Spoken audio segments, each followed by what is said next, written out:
So hello everyone, welcome to my channel.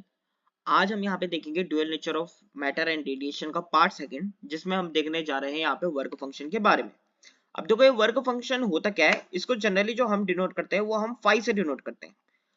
ये work function हुआ क्या कि the minimum amount of energy required to just eject an electron from the outermost surface of metal is known as the work function of the metal. यहाँ पे साफ लिखा है कि मिनिमम अमाउंट ऑफ एनर्जी है, means ये minimum energy है जितना इलेक्ट्रॉन को चाहिए इमिट होने के लिए। सिंपली यहाँ पे हमने एक मेटल सरफेस बनाया है जिसमें हमने क्या करें, यहाँ पे फ्री इलेक्ट्रॉन्स रखे। अब मैंने क्या करा, यहाँ पे एक लाइट को इंसिडेंट कराया, तो लाइट के इंसिडेंट होने के कारण क्या हुए, यहाँ से इलेक्ट्रॉन बाहर निकले। तो जो ये इफेक्ट होता है इसको हम क्या बोलते हैं, फोटो इलेक्ट्रिक इफेक्ट बोलते हैं या फिर फोटो इलेक्ट्रिक इमिशन बोलते हैं। तो ये हमने कुछ एनर्जी, यहाँ पे कुछ एनर्जी के हमने यहाँ पे फोटोन इंसिडेंट कराए हैं, तो आधी तो एनर्जी किस में लग गई, इसके वर्क फंक्शन में लगी। मींस ये वर्क फंक्शन हुआ क्या कि मिनिमम अमाउंट ऑफ एनर्जी है जो ये वर्क फंक्शन, जो ये मेटल सरफेस को चाहिए रहती है। मतलब अगर हम एनर्जी इससे कम प्रोवाइड कराएंगे तो electron emission not take place, कि इलेक्ट्रॉन का जो इमिशन है वो होगा ही नहीं। और अगर हम इसे एनर्जी वर्क फंक्शन या उससे ज्यादा प्रोवाइड कराए तो इलेक्ट्रॉन इमिशन में और मे नॉट टेक प्लेस, कि तब जो इलेक्ट्रॉन का इमिशन होगा वो हो भी सकता है, नहीं भी हो सकता है। अब ये क्या कहानी हुई, पहली वाली लाइन तो आ गई होगी समझ में कि अगर हम वर्क फंक्शन से कम एनर्जी प्रोवाइड करा रहे हैं तो इलेक्ट्रॉन का इमिशन नहीं होगा। बट दूसरी वाली लाइन क्या कह रही है कि इलेक्ट्रॉन, अगर हम एनर्जी इलेक्ट्रॉन को वर्क फंक्शन से ज्यादा प्रोवाइड करा रहे हैं तो इलेक्ट्रॉन का इमिशन हो भी सकता है, नहीं भी हो सकता है, हो भी सकता है, नहीं भी हो सकता है। अब ये कहानी क्या हुई यहाँ पे देखते हैं।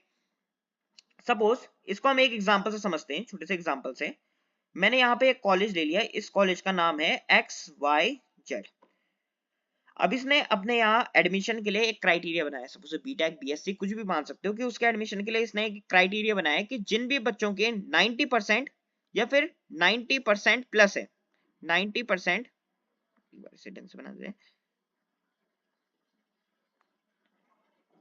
जिन भी बच्चों के 90% या फिर उनसे ज्यादा है तो सिर्फ उनको ही यहाँ एडमिशन मिलेगा। ठीक है। अब सपोज हम पे कैंडिडेट्स हैं A, B, C, D, E।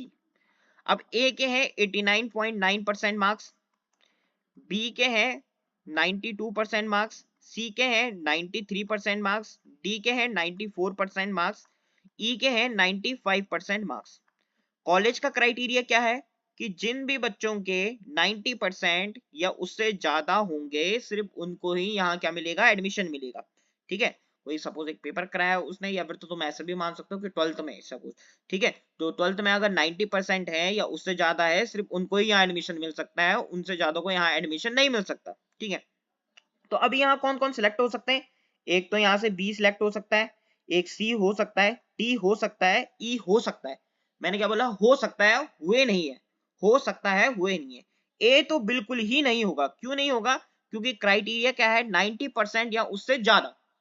अब यहाँ पे क्या है, इसके 89.9 है, तो ये तो क्राइटेरिया फेल कर गया।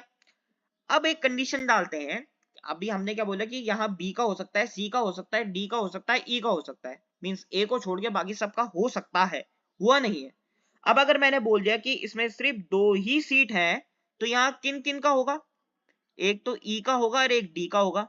क्यों ई और डी का होगा, क्योंकि ई के हैं 95% मार्क्स और डी के हैं 94% मार्क्स। बाकी बी और सी का क्यों नहीं हुआ, हुए थे तो इनके भी 90% ना, और 90% से ज्यादा ही मार्क्स है इनके, इनका क्यों नहीं हुआ, क्योंकि इनकी कम परसेंटेज थी। अब इनकी कम परसेंटेज थी और सीट हम पे कितनी अवेलेबल थी, सिर्फ 2 थी। तो किन किन को एडमिशन मिला, सिर्फ और ई और डी को मिला। यानी 90% क्राइटेरिया फुलफिल करने के बाद भी सिर्फ एडमिशन किन को मिल रहा है, सिर्फ ई और डी को मिल रहा है। ठीक है। वही हम पे दूसरी साइड, सपोज कॉलेज है PQR, ये रहा, ये दिख नहीं रहा होगा, इसे एक बार कर देते हैं। इस कॉलेज का नाम है PQR।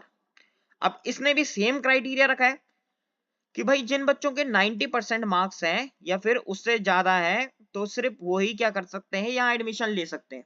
ठीक है। अब यहाँ भी कौन कौन एडमिशन ले सकता है, यहाँ बी भी ले सकता है, सी भी ले सकता है, डी भी ले सकता है, ई भी ले सकता है। क्या ए ले सकता है? नहीं ले सकता। क्यों नहीं ले सकता? क्योंकि इसका रूल क्या है, इसने जो अपने यहाँ क्राइटेरिया बनाया है वो बनाया है कि 90% या उससे ज्यादा ही मार्क्स चाहिए। यानी अगर 90 से कम भी है, जैसे 89.9 भी है, तो उसको तो एडमिशन मिलने से रहा। अब सपोज इस कॉलेज में मैंने क्या बोला कि 50 सीट है, तो अब 50 सीट हैं, तो इन 50 सीटों में से क्या हो सकता है, बी को भी एडमिशन मिलेगा, बी का भी कंफर्म है, सी का भी कंफर्म है, डी का भी कंफर्म है, ई का भी कंफर्म है, मतलब चारों के चारों का कंफर्म हो गया। ठीक है, बाकी बची कितनी सीट? बाकी बची यहाँ पे 46 सीट। क्या तो क्या 46 सीट में से ए को एक सीट मिल सकती है? नहीं मिल सकती। क्यों नहीं मिल सकती? क्योंकि इसने क्राइटेरिया फुल ही नहीं करा। बट यहाँ हुआ क्या, यहाँ बी को भी सीट मिल गई, सी को भी मिल गई, डी को भी मिल गई, ई को भी मिल गई। और यहाँ क्या हुआ, यहाँ 90% से ज्यादा मार्क्स थे बी सी डी ई चारों के, बट यहाँ सीट किसको मिली? जिसके ज्यादा मार्क्स थे। अब सेम यहाँ पे वर्क फंक्शन है। अब वर्क फंक्शन में क्या हुआ, ई मतलब क्या है, ए की परसेंटेज, और 5 मींस क्या है, क्राइटेरिया 90% का। तो अगर हम एनर्जी वर्क फंक्शन से कम प्रोवाइड करा रहे हैं तो इलेक्ट्रॉन का इमिशन तो हो ही नहीं रहा है ना। 89.9% में ना उसे XYZ में एडमिशन मिल रहा है, ना PQR कॉलेज में एडमिशन मिल रहा है। अब एनर्जी हमने क्या कराई, वर्क फंक्शन से ज्यादा प्रोवाइड कराई, मतलब ये है हम पे बी सी के और डी के ई के मार्क्स है। ठीक है, तो हम क्या हो रहा है कि इलेक्ट्रॉन इमिशन मे और may not take place, mean simply जैसे हम XYZ कॉलेज में देख रहे हैं, बी सी डी ई चारों के क्या है, 90% से ज्यादा मार्क्स है, बट फिर भी एडमिशन किनको दिया जा रहा है, ई और डी को दिया जा रहा है, बी और सी को क्यों नहीं दिया जा रहा है? क्योंकि इनके कम परसेंटेज है। करा तो इन्होंने भी क्राइटेरिया फुल। तो सेम ऐसे ही यहाँ पे भी वर्क फंक्शन का खेल है कि अगर हम उसे एनर्जी वर्क फंक्शन से ज्यादा प्रोवाइड कराएंगे तो इलेक्ट्रॉन का इमिशन हो भी सकता है, नहीं भी हो सकता है। ठीक है, अब ये जो इलेक्ट्रॉन का वर्क फंक्शन हो भी सकता है, नहीं भी हो सकता है, ये डिपेंड किस पे करेगा, ये करेगा मेटल पे। तो हम सिंपल बोल सकते हैं कि जो वर्क फंक्शन होता है हमारा, work function depend upon materials, depend upon materials, ये मटेरियल टू मटेरियल पे डिपेंड करता है। ठीक है, अब कैसे मटेरियल टू मटेरियल्स पे डिपेंड करता है कि जैसे अगर मैं यहाँ पे कुछ एग्जांपल लिख रहा हूँ, कुछ मटेरियल लिख रहा हूँ और उनके मैं वर्क फंक्शन लिख रहा हूँ, जैसे सीजियम है, सीजियम का वर्क फंक्शन है हम पे 2.14 इलेक्ट्रॉन वोल्ट, ये सीजियम का वर्क फंक्शन है। एक मिनट हम इसे ढंग से लिख लेता हूं, ये हमारा सीजियम। तो सीजियम का वर्क फंक्शन है हम पे 2.14 इलेक्ट्रॉन वोल्ट, पोटेशियम का है 2.30 इलेक्ट्रॉन वोल्ट, सोडियम का है 2.75 इलेक्ट्रॉन वोल्ट, कैल्शियम का है 3.20 इलेक्ट्रॉन वोल्ट, मोलिब्डेनम का है यहाँ पे 4.17 इलेक्ट्रॉन वोल्ट। अप्रॉक्स है, आगे की वैल्यू तो सब सेम है बट पीछे के थोड़ा ऊपर नीचे हो सकता है। लेड का है 4.25 इलेक्ट्रॉन वोल्ट। ठीक है, ये एक मेटल है जिनके वर्क फंक्शन दिए। अब सपोज तुमने इन पे एनर्जी प्रोवाइड कराई है 3 इलेक्ट्रॉन वोल्ट की, तो यहां से तो इलेक्ट्रॉन का इमिशन हो जाएगा, है ना, क्योंकि यहाँ जो एनर्जी है ये इससे ज्यादा है। यहाँ भी इलेक्ट्रॉन का इमिशन हो जाएगा, यहाँ भी इलेक्ट्रॉन का इमिशन हो जाएगा, बट क्या यहाँ हो पाएगा? नहीं हो पाएगा। क्यों? क्योंकि इनका जो वर्क फंक्शन है वो 3.20 इलेक्ट्रॉन वोल्ट है, यहाँ 4.17 इलेक्ट्रॉन वोल्ट है, यहाँ 4.25 इलेक्ट्रॉन वोल्ट है। तो समझ में आया कि जो इलेक्ट्रॉन का जो इमिशन हो रहा है वो मेन किस पे डिपेंड कर रहा है, मटेरियल टू मटेरियल डिपेंड कर रहा है। और अगर तुम एनर्जी उससे कम प्रोवाइड कराओगे, वर्क फंक्शन से कम प्रोवाइड कराओगे, तो वर्क फंक्शन तो होगा ही, वो सॉरी इलेक्ट्रॉन का इमिशन तो होगा ही नहीं।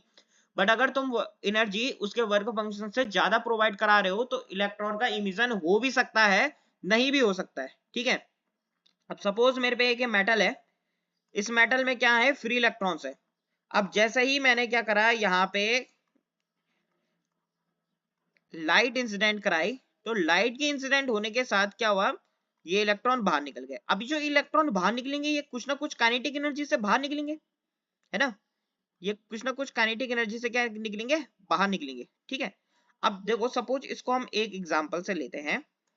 ठीक है, माना कि आपके घर वालों ने क्या दिया, आपको 100 रुपए दिए। ठीक है, बोला आपके घर वालों ने कि एक सामान मंगाया, सपोज कोई सामान मंगाया, बोले कि जितने का वो सामान होगा वो सामान में खर्च हुए, बाकी जितने बचे वो सारे पैसे तुम्हारे। सपोज 80 रुपए का सामान आया और बाकी रुपए आपके लिए बच गए, तो आपके लिए कितने रुपए बचे हैं भाई, 20 रुपए बचे हैं। तो तो ये जो 100 है ये किसका सम है 80 + 20। हमने कैसे निकाला कि हम पे 20 रुपए बचेंगे, 100 में से 80 माइनस कर दिया। तो सेम हम यहाँ पे बोल सकते हैं कि जो हमने एनर्जी प्रोवाइड कराई थी वो आधी तो वर्क फंक्शन ने खा दी, और जितनी एनर्जी बची उससे क्या कर रहा है, इलेक्ट्रॉन बाहर निकल गया। क्योंकि जो बाहर निकल रहा है तो बाहर क्या हो रहा है, उसका मूवमेंट हो रहा है। मूवमेंट के साथ जो एनर्जी एसोसिएट करती है उसको हम काइनेटिक एनर्जी बोलते हैं। ठीक है, तो जो एनर्जी है वो किसके बराबर आ गई, 5 + काइनेटिक एनर्जी मैक्सिमम के बराबर आ गई। तो काइनेटिक एनर्जी मैक्सिमम की वैल्यू कितनी हो जाएगी, यहाँ से E - 5 हो जाएगी। ठीक है, या फिर सिंपल तुम इसको भी ऐसे लिख सकते हो के ई मैक्स बराबर h म्यू - 5।